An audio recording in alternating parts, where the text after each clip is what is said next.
नमस्कार, स्वागत है आप सभी का यूपी एएनएम डॉक्यूमेंट वेरिफिकेशन आज जिनका था उनके माध्यम से कुछ महत्वपूर्ण यहाँ पर जानकारी मिली है। और सबसे बड़ी यहाँ पर जानकारी और अच्छी खबर है, जिनके पास पिता पक्ष का जाति प्रमाण पत्र नहीं है, या फिर जिनके पास पिता पक्ष का जाति प्रमाण पत्र नया बनवाया है, या फिर जिनके पास पति पक्ष का जाति प्रमाण पत्र है, आप सभी के लिए यहाँ पर बहुत बड़ी राहत की बात है।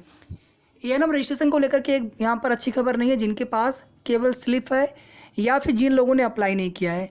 मैं रोज़ कितनी बार यही बातें आप सभी से कह रहा था कि आप लोग व्यर्थ के चक्कर में पड़े हैं। जैसे कोई कह रहा है चरित्र प्रमाण पत्र लेके जाइए, कोई मेडिकल कह रहा है, कोई मैरिज कह रहा है, कोई कह रहा है बर्थ सर्टिफिकेट बनवा लीजिए।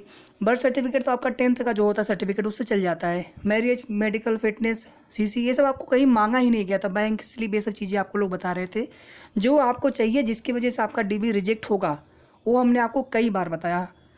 एएनएम में रजिस्ट्रेशन आज से बता रहे हैं आप सभी को, पिछले 1 महीने से आप सभी को, मतलब 20-25 दिन से आपको बता रहे हैं, जिस दिन से हम डीबी को लेकर के बात करें उसी दिन से, कि एएनएम का यूपी नर्सिंग काउंसिल में आप सभी रजिस्ट्रेशन तुरंत करा लीजिए। इसका प्रमाण पत्र आपको चाहिए ही चाहिए। और जिसको अनुभव चाहिए उसको अपना संविदा कर्मी वाला QR कोड वाला डिजिटल अनुभव प्रमाण पत्र लगाना ही होगा।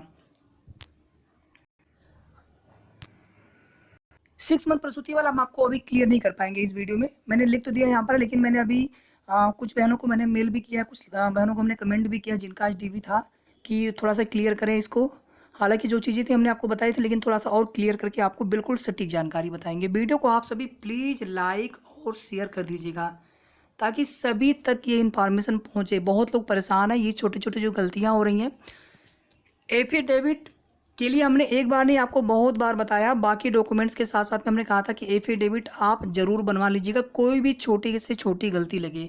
एक बहन का क्या हुआ, जैसे मान लीजिए उनका नाम यहाँ पर है और यहाँ पर उनका सरनेम, मतलब जाति, जिससे सरनेम हो गया आप कह लीजिए, और आधार कार्ड में मान लीजिए यहाँ पर सरनेम नहीं था, उनको वापस कर दिए। किसी डीबी रिजेक्ट नहीं हुआ उनका, लेकिन उनको फिर से बुलाया गया है 12 तारीख को। आज 9 है, 12 को फिर से उनको बुलाया गया है। तो जिनके पास कोई भी छोटी से छोटी आपने गलती की हो, या फिर कोई भी गलती आपने की हो, एक तो आप प्रपत्र में उस डिटेल को आप सही से भरिए, और वर्तमान की जो आपकी कुछ नई डिटेल हो उसे भी आप भरिए। जैसे आप उस समय शादीशुदा नहीं थी, आप अभी शादीशुदा हैं, तो आप अभी की डिटेल भर दीजिए, आप मैरिड हैं तो। साथ ही साथ एफिडेविट आपको ज़रूर लगाना है। कुमारी श्रीमती, उसकी वजह से दिक्कत नहीं होती है, ठीक है, लेकिन जो और आपका नाम और उपनाम, उपनाम मतलब आपका सरनेम, इसमें कोई गलती नहीं होनी चाहिए। चाहे माता पिता का नाम हो, चाहे आपका नाम हो, या फिर जो आप कह रहे थे ना संविदा कर्मी नहीं थे, संविदा कर्मी टिक हो गया, या फिर किसी अन्य प्रकार की जो गलती हुई है फॉर्म भरने में, वो सभी गलतियां, उनके लिए आप एफिडेविट यूपी SSSC आयोग चेयरमैन को समक्ष करके अपने तहसील से बनवा लीजिए। किसी को कोई दिक्कत नहीं होना चाहिए। यहाँ पर देखिए, डोमिसाइल और आय, मतलब निवास और आय चेक नहीं कर रहे हैं। जैसे आपने अपना उत्तर प्रदेश का जो एड्रेस लिखा है, आपको उसी के आधार पे आपने जाति प्रमाण पत्र अपना बनवाया हुआ है, और आपको उसका फ़ायदा भी मिलेगा, आरक्षण भी मिलेगा, ठीक है। लेकिन यहाँ पर आय तो देखिए, हमने बोला था आपकी आय आपको देना ही नहीं है। जिनका EWS है आपको देना है EWS। जाति वाले सेक्शन में आप अपना EWS लगाएंगे। आप जनरल वालों को जाति नहीं लगती है, बाकी जो जनरल में है उनको वो भी नहीं लगना है, EWS भी नहीं लगना है।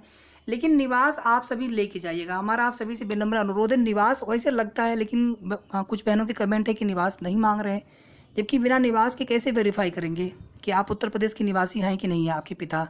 तभी तो वहाँ पर ये वेरीफाई करके फिर वहाँ पे आपका जाति प्रमाण पत्र फिर लेते हैं, या फिर EWS आपका है तो उसी आधार पर आपको बेनिफिट मिलता है। यहाँ पर देखेंगे आप कमेंट, यहाँ पर रिप्लाई भी है, डोमिसाइल चेक नहीं हुआ, मैं भी जनरल से हूँ। यहाँ पर देखिए पूछा गया है कि हमारे पास एएनएम का यूपी नर्सिंग काउंसिल में रजिस्ट्रेशन नहीं हो, उसके लिए अप्लाई कर दिया है, इसकी एप्लीकेशन कॉपी है या स्लिप है, उससे काम हो जाएगा क्या? तो हमें कंफर्म अभी नहीं हो पाया था, लेकिन यहाँ पर देखेंगे रिप्लाई हुआ है, नहीं होगा। आपका आज तक क्या, तो यहाँ पर उन्होंने बोला है कि नहीं होगा। और नीचे भी यहाँ पर जब फिर से उन्होंने पूछा है तो उन्होंने बोला है कि हाँ जी आज था, लेकिन यहाँ पर इन्होंने बोला है कि दिक्कत हो रही है, ठीक है। तो मुझे नहीं लग रहा कि यहाँ पर डीबी रिजेक्ट होगा, बल्कि यहाँ पे आप थोड़ा सा समय आपको दिया गया होगा कि हमें आप ओरिजिनल वाला ही ला के दिखाइए। मतलब आपने जो यूपी स्टेट नर्सिंग काउंसिल में आपने जो रजिस्ट्रेशन कराया होगा, उसकी ओरिजिनल जब आ जाएगा माफ़ी चाहूँगा, जो उसका प्रमाण पत्र आ जाएगा ओरिजिनल सर्टिफिकेट, तो फिर आपको जमा करना होगा। क्लियर है आप सभी को? डीबी रिजेक्ट नहीं होगा जहाँ तक मुझे लग रहा है। थोड़ा सा चीज़ें कंफर्म और करने दीजिए, लेकिन अभी आप कोशिश करिए। और इसके लिए हमने बहुत बार बताया था कि आप सभी प्लीज़ करवा लीजिए। और जो अदर स्टेट के हैं आप उसमें अपना यहाँ आपको भी यहाँ इसमें जो है ट्रांसफ़र या फिर जैसे भी आपका होता है उसको आपको करवा लेना है, क्योंकि वो यूपी स्टेट नर्सिंग काउंसिल वाला ही चेक करेंगे। यहाँ पर देखिए कास्ट पति पक्ष है रिजेक्ट होंगे या जनरल में जाएंगे। अगर यहाँ पर किसी ने रिप्लाई किया कि अगर आप अदर स्टेट से हैं तो जनरल में आप जाएंगे, रिजेक्ट नहीं होंगे। यहाँ पर देखिए एफिडेविट वाला है, बहुत लड़कियाँ वापस हुई हैं, आज मेरी फ्रेंड का ही था आज, ठीक है।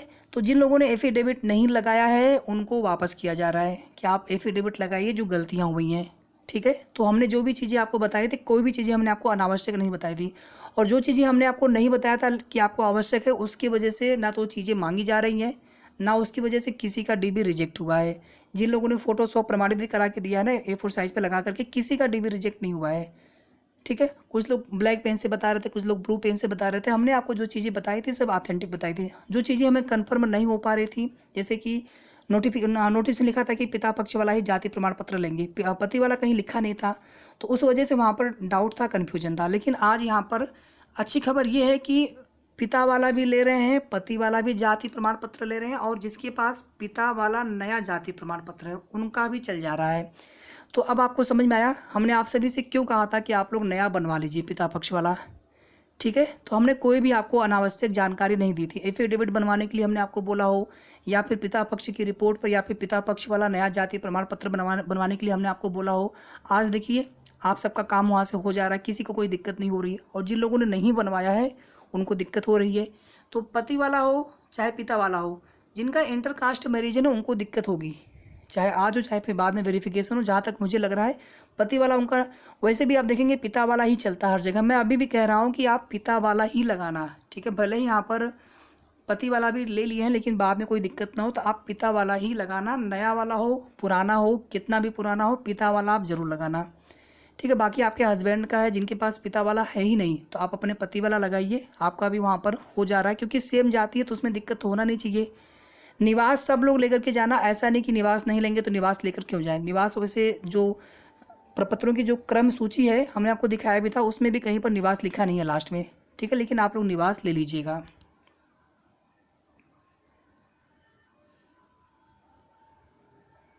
यहाँ पर भी इन्होंने लिखा है कि डोमिसाइल आया नहीं ले रहे हैं, प्रमाण पत्र में कुछ मिस्टेक है तो न्यू फिल करना पड़ रहा है, व्हाइटनर यूज नहीं कर सकते हैं। पति और पिता दोनों तरफ का कास्ट सर्टिफिकेट मान्य हो रहा है, ठीक है। बहुत ही अच्छी जानकारी और बहुत बहुत धन्यवाद आप सभी का। प्लीज़ आप लोग रिप्लाई करते रहिए एक दूसरे का, ताकि जिनका हुआ है डीबी आज, ताकि सबको हेल्प मिल सके।